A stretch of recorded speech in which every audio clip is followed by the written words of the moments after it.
O nosso trabalho ele tem como tema as células apresentadoras de antígenos. Antes de adentrarmos no tema, é importante salientarmos algumas informações sobre como funciona o sistema imunológico.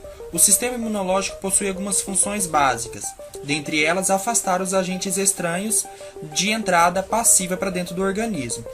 Esses agentes estranhos eles podem ser representados pelos fungos, pelas bactérias, pelos vírus, alguns tipos de proteínas e parasitas. Eles são chamados de patógenos.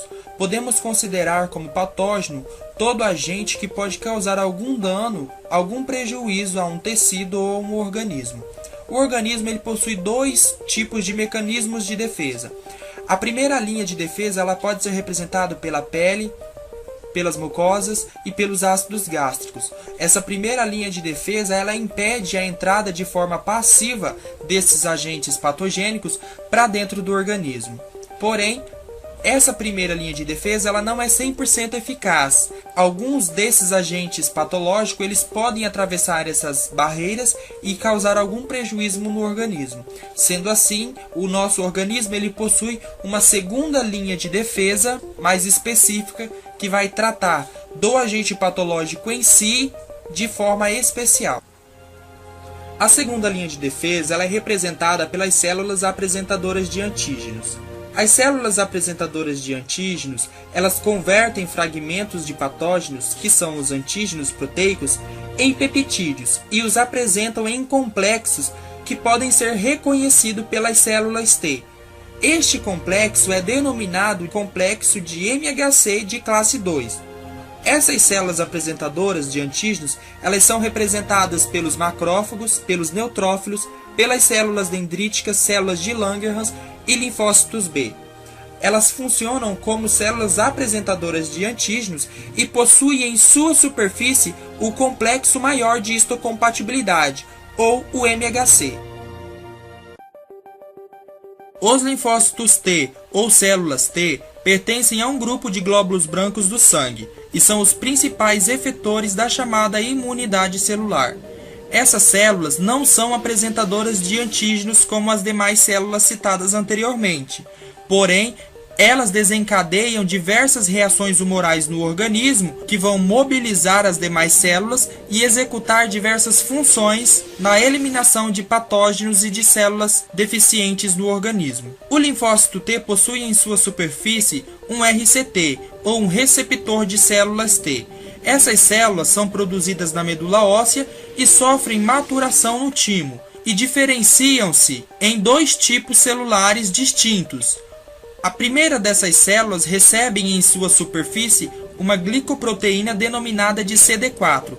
Esta proteína vai conferir a identidade do linfócito T como um linfócito auxiliar. A segunda linhagem de célula recebe uma glicoproteína em sua superfície denominada de CD8. Essa glicoproteína confere a identidade de citotóxica no linfócito T. O linfócito B, ou célula B, é um tipo de célula que constitui o sistema imune. Ele tem um importante papel na imunidade humoral e é um essencial componente do sistema imune adaptativo.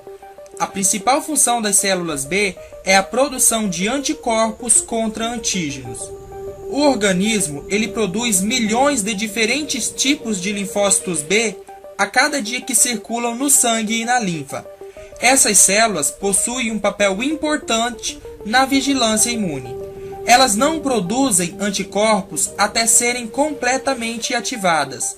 Cada célula B possui um único receptor de proteína chamado de receptor de célula B, ou BCR.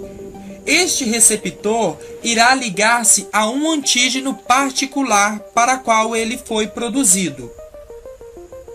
Uma vez o linfócito B encontra o seu antígeno, este passa a ser ativado em plasmócito. O plasmócito faz clones de si mesmo e são diferenciados em dois tipos de células diferentes. A primeira célula é chamada de células de memória. Essas células de memória vai guardar informações de qual patógeno este antígeno pertence. A outra linhagem de célula que surge desta divisão é as células efetoras. Essas células efetoras vão ser ativadas e vão produzir em seu interior as imunoglobulinas, ou os anticorpos. Ao ser produzido esses anticorpos, este linfócito B efetor começa a lançar esses anticorpos na corrente sanguínea.